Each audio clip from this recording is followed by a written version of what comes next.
അളിയ അവിടെ എന്തുണ്ടായിട്ടാ അവരുടെ വീട്ടിലേക്ക് ഇങ്ങനെ എത്തി നോക്കുന്നേ? അയ്യോ, എനിക്കിത് സഹിക്കുന്നില്ല അളിയ. അവൾ അവിടെ ചിക്കൻ കറി ഉണ്ടാക്കാന്ന് തോന്നുന്നു. മണം കൊണ്ട് വായിക്കാത്ത വന്ന് വെള്ളത്തിൽ കപ്പലോടിക്കാൻ പറ്റും. അയൽവക്കക്കാരുടെ അടുത്ത് ചെന്ന് കറിയുണ്ടേൽ നൽകാമോ, ചിക്കൻ ഉണ്ടേ നൽകാമോ, ഈ കൈപുണ്യത്തിന്റെ രഹസ്യമറിയാൻ കൊതിച്ചിരിക്കുന്നല്ലോ. എന്താ ടേസ്റ്റ് ചോദിക്കണമെന്നുണ്ടായിരുന്നു. നിങ്ങൾക്ക് കാല് പിടിക്കുന്നതിലും പ്രാവണ്യമുണ്ടോ? നാണോ ഇല്ലേ നിങ്ങൾക്ക് അവളുടെ അടുത്തേക്ക് പോയി കറി ചോദിക്കാൻ പറയാൻ? അതല്ലടി, ചിക്കന് വേണ്ടി നാണം മാറ്റി വെക്കുന്നതിൽ കുഴപ്പമൊന്നുമില്ല വസന്ത. ചിക്കൻ ജീവിതത്തിൽ ഇതുവരെ കഴിച്ചിട്ടില്ലാത്ത പോലെ പെരുമാറുന്നത് എന്തിനാ ഏട്ടാ? ചിലരുടെ ചില പാട്ടുകൾ കേട്ടാ ചെവി കടിച്ചു പറിച്ചു കളയും. എനിക്ക് ചിക്കൻ കിട്ടാൻ വേണ്ടിട്ട് എന്റെ നാവ് വേണം മുറിച്ചു കളയും. അയ്യോ വേണ്ട പൃഥ്വിരാജേട്ടാ, നമുക്ക് നാണക്കേടല്ലേ അത്. നിങ്ങൾക്ക് വേണമെങ്കിൽ ഞാൻ നിങ്ങൾക്ക് ഓൺലൈനിൽ നിന്ന് ഗ്രിൽഡ് ചിക്കൻ ഓർഡർ ചെയ്യാം. ആ വഴി ഉണ്ടാക്കിയ പ്രസാദം കഴിച്ചപ്പോഴേ നമ്മൾ നാണം കെട്ടു പോയതാ. ചിക്കൻ വാങ്ങിക്കുന്നതിൽ നാണക്കേടൊന്നുമില്ല.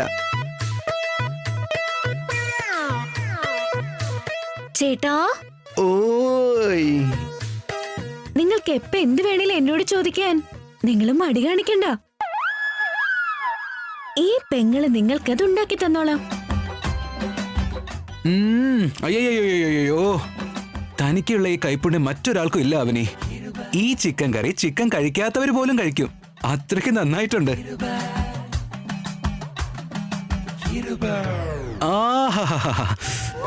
ചിക്കന്റെ ഈ മണമില്ലേ, മൂക്കിലൂടെ മാത്രമല്ല വായിലൂടെ വരെ അടിച്ചു കയറുന്നുണ്ട്. നാക്കിൽ വെച്ചാ തന്നെ അലിഞ്ഞു പോവാ.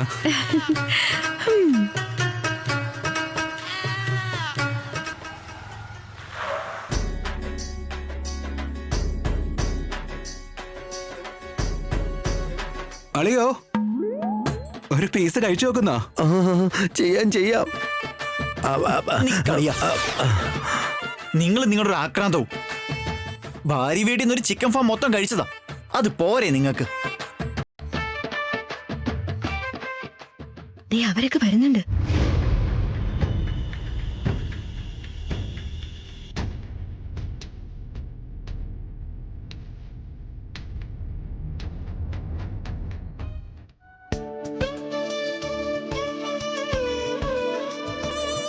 എന്താമ്മേ, നല്ല സന്തോഷത്തിലാണല്ലോ രണ്ടുപേരും. സ്വീറ്റ് ബോക്സ് കൊണ്ടുവന്നിട്ടുണ്ടെങ്കിൽ അതിലെന്തോ ഗുഡ് ന്യൂസാ. അതെ, നിങ്ങളോടൊക്കെ ഒരു ശുഭവാർത്ത പറയാനുണ്ട് എനിക്ക്. ആദ്യം ഈ സ്വീറ്റ്സ് എടുക്ക.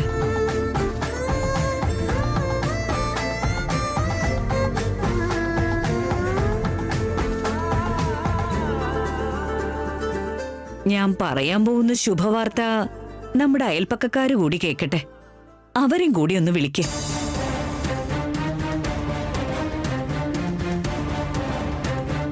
വിളിച്ചോളൂ. നമുക്കുള്ള ഗുഡ് ന്യൂസ് ആണെങ്കിൽ അവരെന്തിനാ അമ്മമ്മയെ വിളിക്കുന്നത്? വേദവതി ചെയ്യുന്ന എല്ലാ കാര്യത്തിനും ഒരു കാരണം ഉണ്ടാവും. നിങ്ങൾ ആദ്യം പറഞ്ഞത് കേൾക്ക്.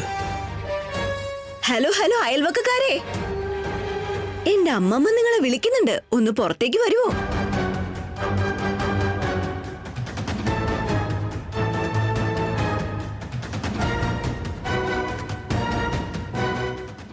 എന്റെ അമ്മമ്മയ്ക്ക് എന്തോ ശുഭവാർത്ത പറയാനുണ്ടെന്ന്.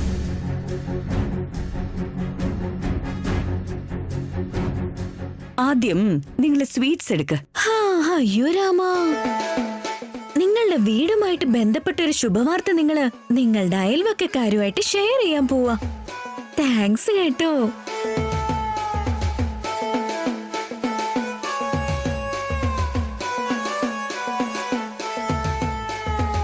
എല്ലാരും കഴിക്ക്.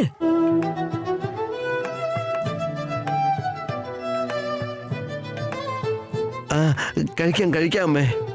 ഇനി ഞാൻ ആ ഗുഡ് ന്യൂസ് പറയാൻ കേട്ടോ. വീട്ടിലെ അവസ്ഥകളാകെ തകിടം മറിഞ്ഞ് നിഹാരികയായിട്ടുള്ള കല്യാണം നടന്നില്ലെന്ന് നമ്മുടെ കുലഗുരുവിനോട് ഞാൻ പറഞ്ഞു. അവരെന്താ പറഞ്ഞേ? എന്തെങ്കിലും പരിഹാരം പറഞ്ഞോ? നമ്മുടെ ഗുരു നമ്മളോട് എന്തു പറഞ്ഞാലും അത് നടക്കുമെന്നുള്ള വിശ്വാസം നിങ്ങൾക്ക് എല്ലാവർക്കും ഉണ്ടല്ലോ. ഇതിനു മുമ്പ് നമ്മളോട് പറഞ്ഞതൊക്കെ നടന്നതല്ലേ അമ്മേ? അത് ശരിയാ അമ്മേ. ഒരുപാട് വലിയ ഗുരുവാ അദ്ദേഹം. ദിവ്യദൃഷ്ടിയൊക്കെ ഉള്ള ആളാ. എന്താ അദ്ദേഹം പറഞ്ഞത്? ഞാൻ ഇപ്പൊ നിങ്ങളോട് പറയാൻ പോകുന്ന ശുഭവാർത്ത കേട്ടാ ഇവിടെ ചിലർക്ക് കാലിനടിയിൽ ഭൂമി കുലുക്കം ഉണ്ടാവും. തലയ്ക്ക് മുകളിൽ ഇടിവെട്ട് കൊണ്ട പോലെയാവും. നിങ്ങൾ ഞങ്ങളെ കുറിച്ചാ പറയുന്നതെന്ന് മനസ്സിലായി.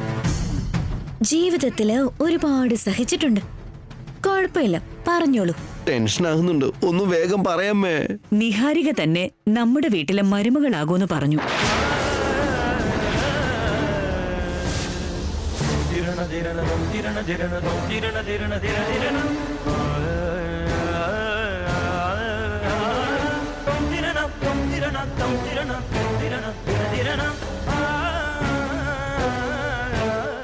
ഇനി എങ്ങനെയാ അത് നടക്കാന്നുള്ളത് ഒരു 4-5 തവണ ഞങ്ങൾ ചോദിച്ചു. സ്വാമി ഞങ്ങളോട് നിഹാരിക തന്നെയാ ഇവിടുത്തെ മരുമകളാവാന്നുള്ളത് ഉറപ്പിച്ചു പറഞ്ഞു. ഇത് സത്യമാണോ അമ്മേ? ആ അതെ മോളെ. ഇപ്പോഴും നിനക്ക് ഇവിടുത്തെ അമ്മയുടെ അനുഗ്രഹമുണ്ട്. ഇത് അമ്മ എന്നെ വെറുതെ സന്തോഷിപ്പിക്കാൻ വേണ്ടി പറയുന്നതല്ലല്ലോ. ഇത്തരം കാര്യങ്ങളില് എനിക്ക് കളവ് പറയേണ്ട കാര്യം എന്താ? അന്നപൂർണ ദേവിയാണേ സത്യം. ജാതകം ചേരുന്നയാള് തന്നെ മരുമകളാകുമെന്ന് ഗുരു ഞങ്ങളോട് തറപ്പിച്ച് പറഞ്ഞു മോളെ. സാക്ഷാൽ ശിവന്റെ സമക്ഷത്തിൽ പറഞ്ഞു. എന്തോ അത്ഭുതം നടക്കാൻ പോകുന്നുണ്ട് മോളെ. നിങ്ങൾ പറയുന്നത് കേട്ടിട്ട് ഇവിടെയുള്ള എല്ലാവരുടെയും ഫീസ് പോയിട്ടുണ്ട്. അതെ അമ്മേ, ഇത് സ്വപ്നമാണോ അതോ സത്യമാണോ? നിഹാരിക ഇനി പ്രതീക്ഷ കൈവിടേണ്ട കാര്യമില്ലേ അപ്പോ? എല്ലാ തവണയും കൃത്യമായിട്ട് പറയുന്ന ഗുരുവിന് ഇത്തവണ എന്തോ തെറ്റ് പറ്റിയിട്ടുണ്ടെന്ന് എനിക്ക് തോന്നുന്നേ.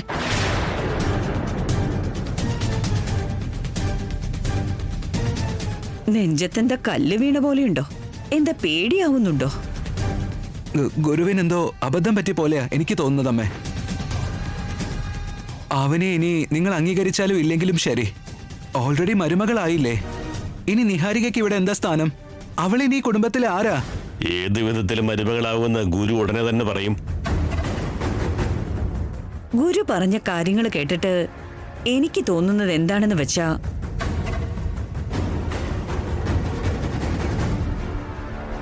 എന്റെ മകൻ നിന്നെ ഉപേക്ഷിച്ച് ഈ അമ്മയുടെ അടുത്തേക്ക് വന്ന്, അമ്മേ എനിക്കൊരു തെറ്റു പറ്റിയതാണ്, ഞാൻ കാണിച്ചത് ചതിയാണ്, എന്നോട് ക്ഷമിക്കണം, ഞാൻ അവനെയെ ഉപേക്ഷിച്ച് നിഹാരികയെ കല്യാണം കഴിച്ചോളാന്ന് പറയൂന്നാ എനിക്ക് തോന്നുന്നത്.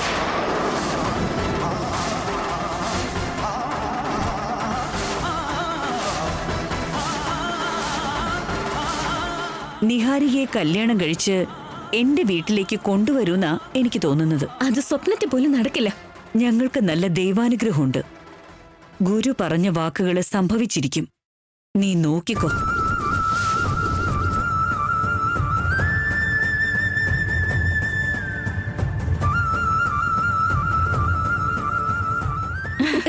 കൺഗ്രാറ്റ്സ് നിഹാരിക. നീ ഭാഗ്യം ചെയ്തവളാണ് നിഹാരിക.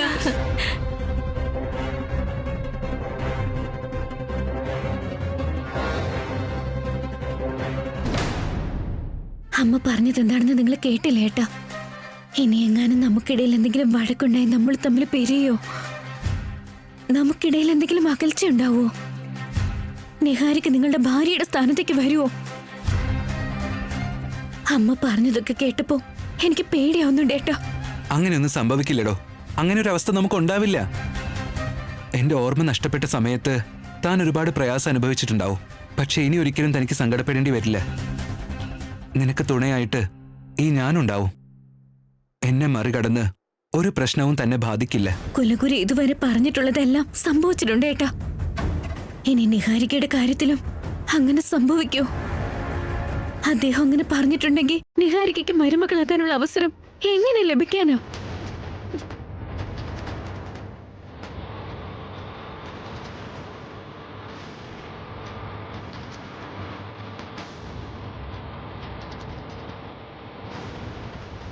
വിട്, വേഗം വണ്ടി വിട്.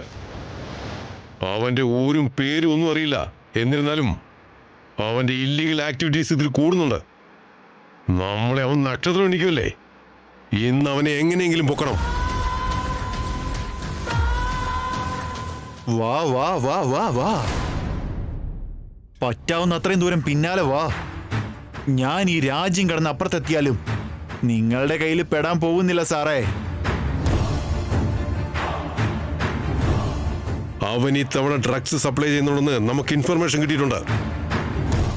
ഓട്ടോയ്ക്ക് നമ്പർ പ്ലേറ്റ് ഇല്ല, മുഖത്താണെങ്കിൽ മങ്കി ക്യാപ്പും. CC ക്യാമറയിൽ പെടാതിരിക്കാൻ അവൻ എന്തൊക്കെയോ മുൻകരുതലും എടുക്കുന്നുണ്ട്. അവൻ അത്ര ചില്ലറക്കാരനൊന്നുമല്ല. പിടിക്കണമെന്ന് വിചാരിക്കുന്നവനേക്കാൾ രക്ഷപ്പെടണമെന്ന് ആഗ്രഹിക്കുന്നവന്റെ കയ്യിൽ കൂടുതൽ ഐഡിയാസ് ഉണ്ടാവും സാറേ. കേറി വാ, കേറി വാ.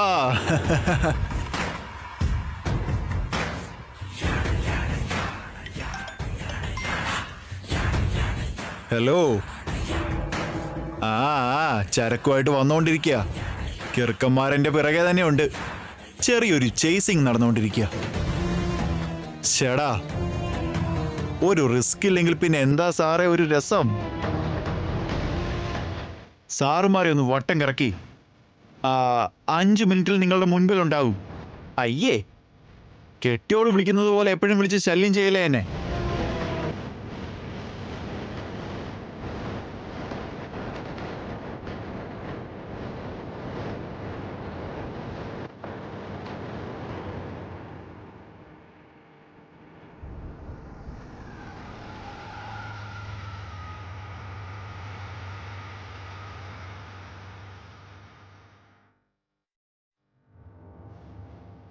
പക്ഷേ ഈ തവണ അവൻ രക്ഷപ്പെട്ടു. ഇവനിത് എവിടെ പോയി കിടക്കുക? എത്തിയല്ലോ.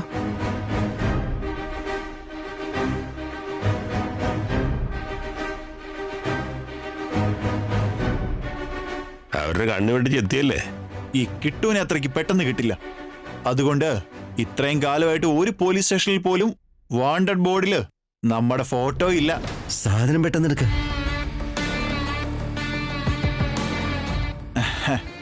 ഇത് സാമ്പിൾ. ഒറിജിനലാണോ? ഈ കിട്ടു ഒരു ഐറ്റം കൊണ്ടുവന്നാ അത് ഡ്യൂപ്ലിക്കേറ്റ് ആവില്ല. ഞാൻ ചെയ്യുന്നത് തെറ്റായ ജോലിയാണെങ്കിലും ജോലിയില് കള്ളം കാണില്ല. വേണ്ടെങ്കിൽ പറഞ്ഞോ, എടുക്കാൻ വേറെ ആളുകളുണ്ട്. അതെ, നോക്ക്, കൊച്ചിയില് ഡ്രഗ്സിനൊക്കെ നല്ല ഡിമാൻഡാ. ഒന്ന് ചെക്ക് ചെയ്ത് നോക്ക്.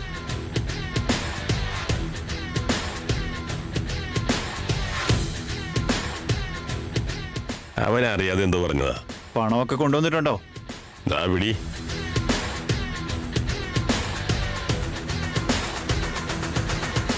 സാമ്പിൾ ഇത്. സാധനം വെച്ചോ. ഓക്കെ, നിങ്ങൾക്ക് സാധനം വേണമെങ്കിൽ വിളിച്ചാൽ മതി. ശരി.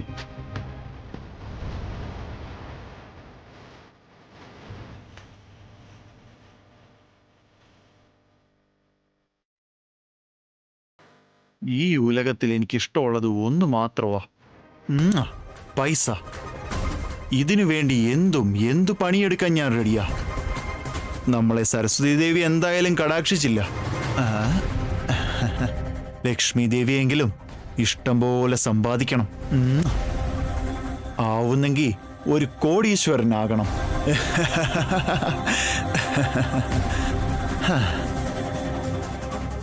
എനിക്കും വരൂ ഒരു ദിവസം. ജറൂർ ആയേഗാ.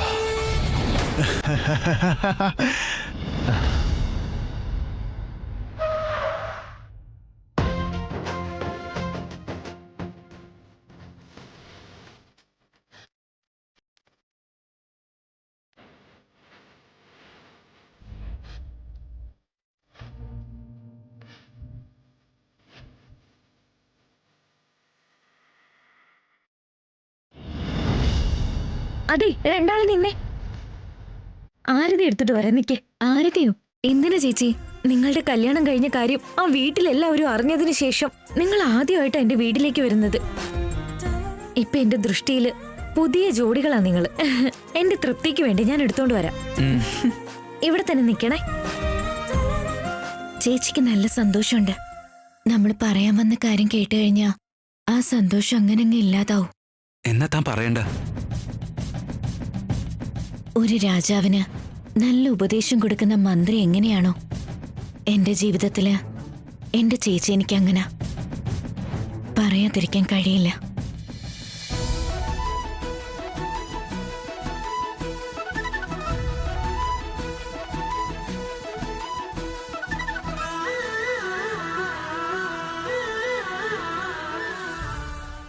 വലതുകാല് വെച്ച് നീ അകത്തേക്ക് വാ, കേറി വാ.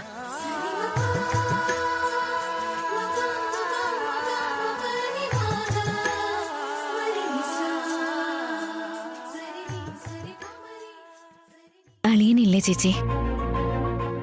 നിനക്കറിയാവുന്നതല്ലേ അളിയന്റെ ഡ്യൂട്ടി എന്താന്ന്? സൗമ്യമോള് സ്കൂളിലേക്ക് പോയി. ഞാൻ പോയി കോഫി എടുത്തിട്ട് വരാം, നിങ്ങൾ ഇരിക്കെ. അയ്യോ ഇപ്പൊ ഒന്നും വേണ്ട സുജാത ചേച്ചി. എന്റെ അമ്മാവിന്റെയും അമ്മായിയുടെയും മകനാ നീ. ഇത്രയും കാലം എന്നെ സുജാത ചേച്ചി എന്നല്ലേ വിളിച്ചേ. നിങ്ങളുടെ കല്യാണക്കാര്യം ആരും അറിയാത്തതുകൊണ്ട് ഞാനും അതൊന്നും സാരമില്ലെന്ന് വിചാരിച്ചു. ഇപ്പൊ നിങ്ങളുടെ കല്യാണക്കാരി എല്ലാരും അറിഞ്ഞതുകൊണ്ട് അന്യരെ പോലെ ഇനി അങ്ങനെ വിളിക്കണ്ട ശ്രീകർ. നീ എന്നെ ചേച്ചിന്ന് മാത്രം വിളിച്ചാ മതി. ഈ അനാഥ ജന്മങ്ങൾക്ക് ഇങ്ങനൊരു വിളി കേൾക്കുന്നത് തന്നെ വലിയ സന്തോഷമുള്ള കാര്യ. ശരി ചേച്ചി.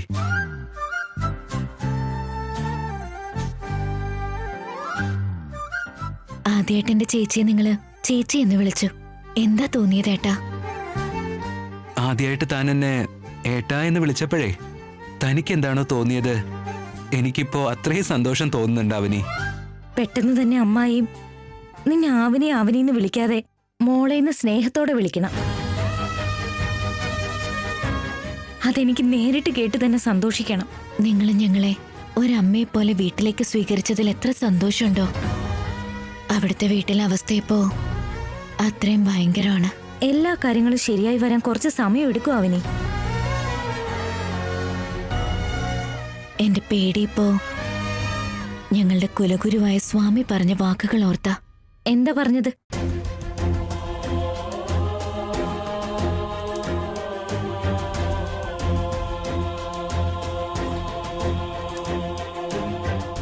അച്ഛനും അമ്മയും കുലഗുരുവിനെ കണ്ടുവന്നിരുന്നു. നിഹാരിക ആ വീട്ടിലെ മരുമകളാകുമെന്ന് അവര് പറഞ്ഞത്രേ.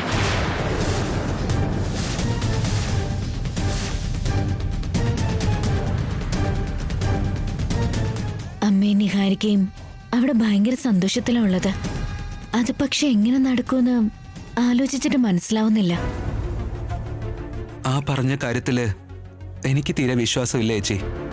എന്നാലും ഗുരു ഞങ്ങളോട് ഇത്രയും കാലം പറഞ്ഞ എല്ലാ കാര്യങ്ങളും സത്യമായിട്ടുണ്ട്.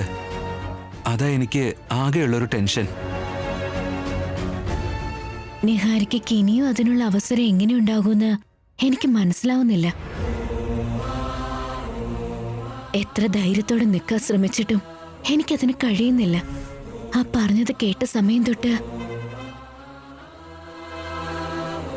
കല്യാണത്തെക്കുറിച്ച് എല്ലാവരും അറിഞ്ഞതിന് ശേഷവും ഈ പരീക്ഷണം എന്താണെന്ന് എനിക്കൊട്ടും മനസ്സിലാവുന്നില്ല. നീ ഒന്നുകൊണ്ട് പേടിക്കണ്ട. നിന്നെ എല്ലാവരും അവിടുത്തെ ഒരു മരുമകളായിട്ട് അംഗീകരിക്കാനായിട്ട് ഇനി കുറച്ച് പരീക്ഷണങ്ങളും കൂടി നേരിടേണ്ടി വരുമെന്ന് എനിക്ക് തോന്നുന്നു. അതുകൊണ്ട് ഒരു കാര്യം ചെയ്യേ. നാളെ വെള്ളിയാഴ്ചയാ, എല്ലാവരും വരലക്ഷ്മി വ്രതം എടുക്കുന്ന ദിവസം. ആ വ്രതം നാളെ നീയും എടുക്കണം. വിവാഹിതരായ 11 സ്ത്രീകളെ വിളിച്ച് കാണിക്ക കൊടുക്കണം. നിങ്ങളുടെ താലിക്ക് പതിഞ്ഞ ദൃഷ്ടി ഇല്ലാണ്ടായി നിങ്ങളുടെ ബന്ധം ദൃഢപ്പെടും. ഇത്രയും കാലം നിനക്കുണ്ടായ എല്ലാ ആപത്തുകളിൽ നിന്നും ആ അമ്മയാണ് നിന്നെ രക്ഷിച്ചത്. ഇപ്പോഴും അതെ, ആ അമ്മ തന്നെ നിന്നെ സംരക്ഷിച്ചോടും. നല്ല കാര്യം ചേച്ചി പറഞ്ഞു തന്നത്. ചേച്ചി പറഞ്ഞു തന്ന പോലെ ചെയ്തോളാം. എന്നാ ഞങ്ങൾ ഇറങ്ങാൻ നോക്കട്ടെ. ആ, കോഫി കുടിച്ചിട്ട് പോയിക്കോ. എനിക്ക് ഉടനെ പോയി വ്രതത്തിനുള്ള ഒരുക്കങ്ങൾ നോക്കണം. ഒന്ന് തോന്നല്ലേ ചേച്ചി? ഞങ്ങൾ വരട്ടെ. വായിട്ടാ വാ. എന്നാ ശരി, പോയി വരാം ചേച്ചി.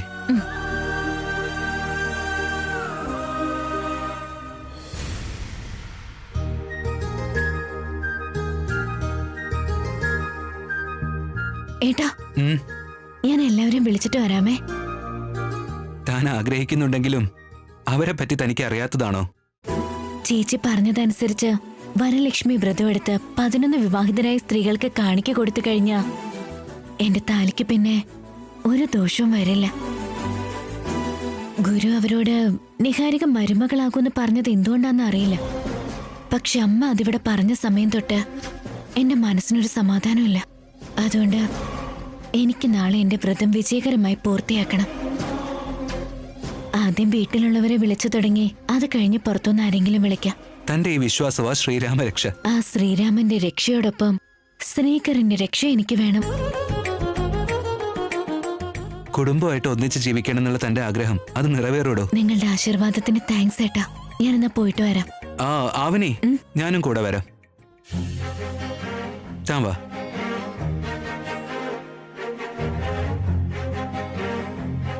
അതേ, ആരെങ്കിലും ഉണ്ടോ?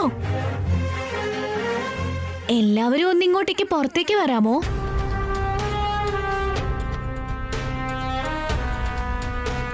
ഞങ്ങള് അകത്തേക്കൊന്ന് കേറിക്കോട്ടെ.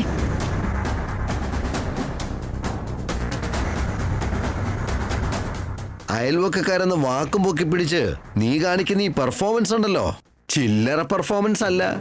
അയ്യോ രാമാ, ഞാൻ എന്ത് ചെയ്തിട്ടാ ചേട്ടാ?